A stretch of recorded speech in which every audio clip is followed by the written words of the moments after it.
we're back with another new car. Here we've got a 1972 Chevy Nova with an incomplete LS swap and a whole lot more incomplete. So we picked this up about a week ago. I'm not the one that purchased it. You can see this is not my garage, this is not my stuff. But we're gonna start tearing it apart now. We got a lot of work to do, and then I'm gonna go over everything we got going on with this. So the main thing about this car is it has a 2005 L59 LS engine and a 4L60E, technically swapped in, but it's not finished. It's pretty much just sitting in here and has a lot of stuff draped over it. The way I can tell it's an 05 is it's got, down in here, it's got 13mm valley pan bolts, so it's at least an 04.5. It's got the stainless rail, so it's an E85 later motor and then EB6 injector plugs. Prior I said it was an 05 and that all checks out. We've got some mystery headers just sitting on here, not actually bolted on, and then some mystery mounts that are not really bolted on, the whole motor shifted forward. So the first thing we're gonna be doing is yanking this motor out, yanking this all apart. None of this stuff is actually on there, and there's a lot of other stuff not in this car. So let's see what else we got. Yeah, the car looks pretty complete, but it's actually not. We draped all this on there. Let me pull these off. So yeah, fenders aren't actually on. Let me pull this off so I can get out of the way when you talk for it. So as you can see, none of this is all, it's all there, but nothing's really bolted on. You can see more of those weird headers that are not, you know, precariously kind of in there. We've got a stock intake from a truck, that's all there. And then what's pretty significant is we technically have a full Holley Terminator system. I've never actually played with one of these. People who know me know that I'm super in love with the factory PCM, specifically the 0411. I've got a spare one that I've been meaning to find a place for it to go, and that might be on this. But in the meantime, I think we're gonna try to get this to work. This is coming out right now. That's what we're gonna be doing today, among other things. And I'll see if we can get it running on the ground with the trans and everything, fuel injected on the ground on my stand. But in the meantime, obviously we got this. Some of it was sort of installed, a lot of it's plugged in, but I was kind of giving up.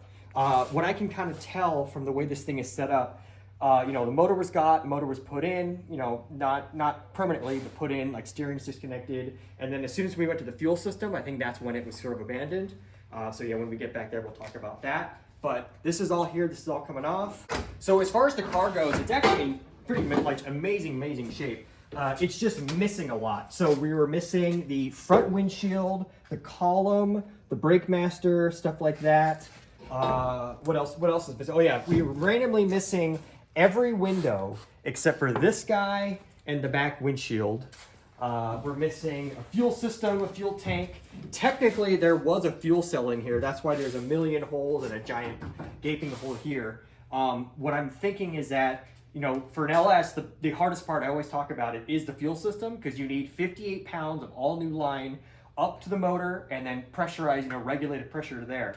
So you can't, I don't like using stock tanks. I like running fully sump tanks, and you know, they get pretty expensive. So a fuel cell was actually, I think a 12 gallon was put back here, and that was like, okay, we're almost there. And then you realize, oh wait, even though you have the cell, you still need hundreds of dollars worth of line, pumps, and fittings. So we got it with a fuel cell. We actually pulled that out and sold it in a day. So the fuel cell's gone. We're gonna be ordering an actual tank. So just like the Firebird, it's gonna have like a regular, probably tanks incorporated tank up underneath with a sump thing. But I think this is the thing that made it so that the LS swap was eventually abandoned, was just the fact, oh, the fuel system, you know, you think you get the motor in, oh, just throw fuel at it, oh wait, no, you're about $1,000 left.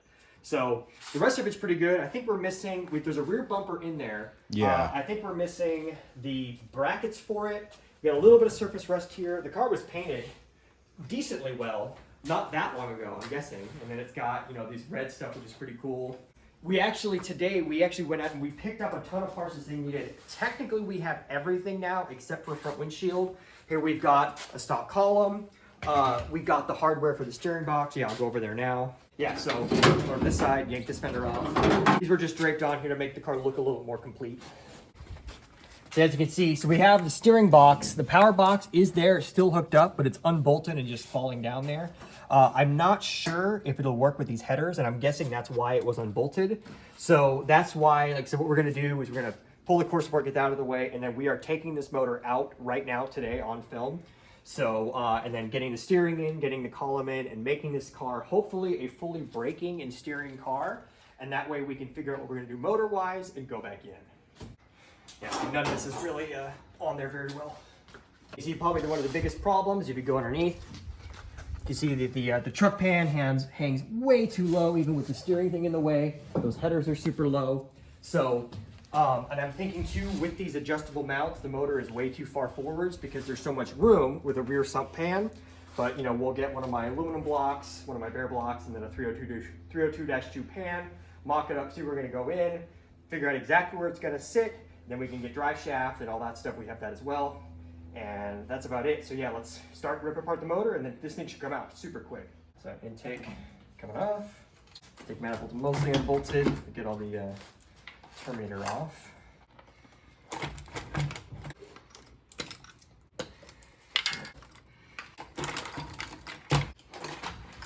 Manifold's coming out. Good. So a little dirty, but not too bad. Not nearly as bad as all the ones I get in the yard.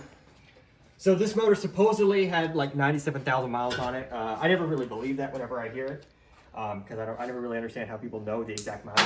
And it's always under 100 when they quote it, and I'm like, how is it under 100? And these things are, you know, this thing's almost 20 years old, but it looks pretty good. I don't see anything in the ports. I don't know if that manifold's been off. Maybe I might guess to put the motor in, but how would it get that dirty not being ran? Yeah, who knows? But yeah, like I said, we just gotta get the rest of this terminator out of the way. And then we'll throw my my lift plate on a couple of valley bolts, and then just start unhooking underneath. Four packs, vacate.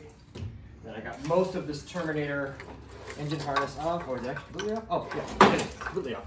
So Terminator is going away. I will put this all in a stack. Get other coil back off. All right, now I think we'll see if we can get these headers off without lifting the motor up. We might get lucky. Headers are loosened. Let's see which way they want to come. Okay.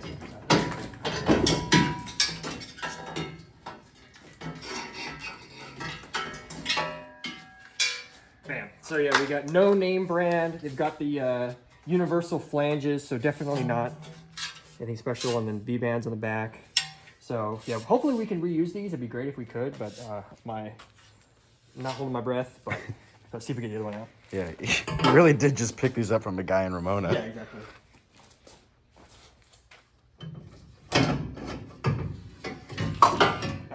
Yeah, the headers come out easy when the steering's all disconnected and the motor is up and forward like 4 inches. So, headers off. We were underneath, we've got the transmission cross member bolted. It is an aftermarket one. I can't see any like name on it, so I guess I'll figure it out once I pull it out. Motor mount bolts, those are out. Just getting off some valley pan bolts so we can put the valley plate right there. It's funny too, I normally pull these engines with all the accessories off. In the yards, the first thing I do is just start zapping this all off, but this is gonna stay with it because like I said, I wanna fire it up with alternator and everything running. So we'll keep that on. Hopefully it even weighs down the front because it's gonna be back heavy. And then I can't get this all the way back because of the oil pressure sender, but yeah, we'll get this on, hook it up as far back as I can, and see if we can't lift this thing out easy. Backed up, see what happens. There it is, okay. Keep coming up. Alright, this thing's in there. Alright, we got it to clear the motor mount. See, I'm not really a fan of this style because you have to get them up high enough and over. And then they're really hard to try to take these off with them in, but now we've got it up and over. And then it's on the jack on the back of the trans, and that's probably gonna fall. So let's slide it a little bit further forward, and then I'll see if we can get it up and out and get it to balance.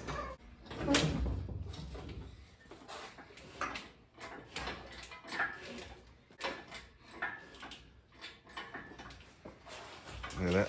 That oil pan is so low. Yeah, this doesn't help having that freaking truck pan.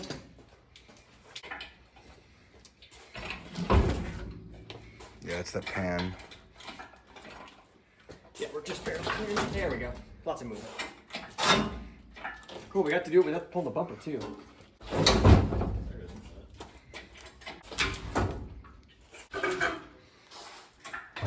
Oh, here we go. You got an O2 sensor. I do? So that's one less thing you have to get. On. Yeah, it's funny enough, it's part of on this, so you got at least one O2 sensor. And a cut body harness. Oh, just barely.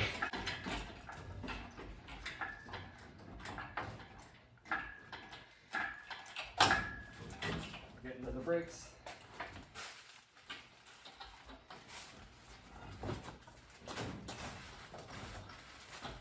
Perfect. want to scratch your shiny. Oh, I know, right? We lost the bag on the brakes too. There we go, perfect. So this is the first time I've pulled one complete in a while. Granted, it was in a unfinished swap car, but yeah, it looks pretty good. So yeah, we can see we've got a lot of this. You guys said it's not really worth anything, but we've got this and then here. So we've got one, I think only one 102 center wire right here. So you have 102. We have to get another one. The PRND. This I never reuse. I never reuse the park neutral reverse drive. Yeah, so that'll just sit there, but we've got it if we want to use that. And then what else we got over here? So transfer line. So this one's just totally broken. We can because I want to try to just make a loop, like get some line and then flare it, and then we can just make a loop for the stand. So it'll just loop instead of having to run all the way forward. I can just loop right here. Yeah. Yeah, because this was breaking because of how it was mounted in the because of how high up it was. Then yeah, if you come down here, you can see. So these are just standard small block Chevy mounts with the ICT billet adapters. So there's a ton of room for them to go because if we need a motor to go back. No, I'm not. Listen, when we mock it up, I'm not sure we're going to use these. I'd rather just use the hookers, which are just set in a certain position. Okay. There's no adjustability. And then they're not like mount on mount on mount. It's just 4 bolts and then just the 1 pin. Yeah. So, all right, I'm gonna go in there and see if I can get that cross member out and identify it. I think I can get it out. Yeah. The hardware's falling. So I see no back of cross member. Remove this decal after installation. So we didn't even follow directions. Yeah, I guess. Well, it wasn't permanently installed. So yeah, we got this. It's adjustable enough where we'll probably keep this in there and then, yeah, see how much we can shove this motor back with different mounts when we go to mock it up. But yeah, mystery, if anybody knows what this is, a mystery crossmember. Now this is liberated. We'll put this in the back of the El Camino. And then now we're going to start going over all the new stuff we picked up today to make this thing brake and steer and be a full roller so that it can then have the motor go back in. As I explained earlier, there's a lot of stuff missing. But this morning, we found a guy parting out a 70s sedan 6-cylinder car, and he had only a little bit of stuff left, and we grabbed everything that we could, and we have almost everything except for a front windshield. So we have a column, which is huge. It's really annoying not having the column in there, and then we steering box is dangling. I got the bolts. Those are sitting right here. So the car, after today, will 100% steer itself. Column, and it's the right column. It's a 69 with the key column instead of it on the dash. Bolts, we have a dash, so we can start putting that together, and then we can start planning out gauges. I don't know if we're going to use it, but we might use it just to move it around. We did get a stock master, booster, and then the distribution block. Distribution block is still sitting over there, but this can at least, we can get the pedal hung and everything. I stole the, not stole, bought the power steering line so we can make a loop, because it's got a power steering box in there, but all the fittings are missing. I have a manual box I was gonna bring and throw in, but we'll probably just loop it for right now. And then we got, so here's the stock cluster. We're probably not gonna use much of this, maybe use the housing. And then we've got drive shafts. So yeah, the car we got it from, no drive shaft. I have a couple 4th gen drive shafts, which have the right slip yoke, but they're 1330s. So it's the wrong spline for, wrong U-joint for the yoke. And then it's way too short. These things are 111 inch wheelbase. A 4th gen is 101.5. So this gives us more than enough room. We can just cut this down and use it. So, and then also we got hood hinges that are apparently broken and we might not use anyway. We'll probably leave the steel hood on the roof for now. A brake hanger, we've already got it. We got a spare one. But yeah, now we can just go inside, open up, and then make this thing be a true roller and then get ready to get the motor back in when it's ready. All right, steering box is bolted in. I cut that thing and made a loop, which the loop's kind of a pain because it's totally in the way, but I don't like these rear steer cars, but it'll work for now. That way we can turn the wheels and not have it just spray power steering fluid everywhere. So this is about ready to go in. As you can see, we're storing a bunch of stuff in here, but I will say, so the prior owner, he made all of this paneling. I think that one is like a stop sign. You can look in there and see, but yeah, we've actually got riveted block offs there. Yeah, that's blocked off. This one's not, but we don't need that. And then, yeah, so I think this is a stop sign. This is all blocked off with all really good hardware and a bunch of washers. So that was kind of an added bonus. Granted, some of it has to come back off to try to get the window regulators and everything back in. But here, I'll have you get on the other side and then catch this. Okay. See how it lines up? Yeah. So steering is in. It's in the correct way. We got it looped, and we got steering finally in this car again. Now, as much as I don't like it, we're just gonna throw on, because it's only a couple bolts and it's pretty accessible, just a stock master and stock booster. That way we can maybe put some fluid in it and actually have brake if we move the car around, and we can hook the pedal back up. Because I have, sitting over there, I have the pin, and that stuff I made sure to route it. So, slide it right in. Get some garbage out of the way. Up. Got this thing fully bolted, as much as I didn't want to bolt on stock brake garbage and vacuum boosters on. I guess it'll work for now. Then I mangled this guy off, and it looks like these will line up. So we're gonna, oh yeah, we're good. All right, we got steering. Braking makes a weird moving sound, but we got brakes. Here, spin it. Yeah, because we technically have brakes, so this thing is a little bit more safe to push around, so. I think we're good there. I think we're pretty much done with what we're gonna do. Throw this thing back down on its weight. Yeah, suspension is not compressed at all. Last thing I think we need to do is we've got the seat. So this seat we picked up with everything else. It's green, extremely ugly, extremely gross, and it doesn't fold because it's a front sedan seat. So it'll probably go in and then just be a nightmare. We'll probably come right back out. But yeah, I'll try to get this thing in here now. And then technically it's got seats, steering, brakes, full roller. At least it's not that heavy. Yeah. And then we have no hardware for it, so it's kind of just going to chill and bounce around. Well, I feel like the problem with this is if we ever mount it, my lazy ass is not going to take it out. All right, so I'm kind of trapped because it literally doesn't fold. Oh. Oh. There we go. Hell yeah. So, This thing feels super sick. it's green, black, and red. Comfy though. Can you fit? Oh yeah. I fit good. Okay, yeah, you Right fit here. pretty good too. I'm so high up. Yeah, we definitely need Kirkies to get you a lot down lower, but yeah, I don't think you'd fit with a helmet in there. No, we'd have to cut a hole in the roof for that. Yeah, I think I like the black a little bit more than the green. But, Yeah, the green, black, and kind of clash. I think there's another mystery color I want to talk about on these seats too. All right, last thing, just throw it in the El Camino. I brought my special like Scoggin Dickey style feet that bolt to the side so that you can keep the trans on the back, but we forgot the bolts. So it'll just kind of slide around the back of the El Camino.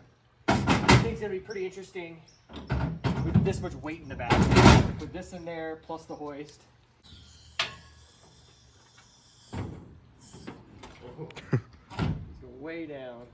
All right, should be able to push that.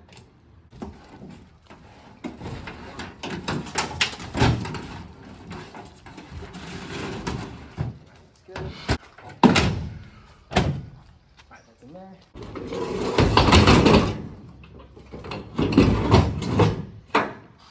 Alright, so it looks like it's all loaded up.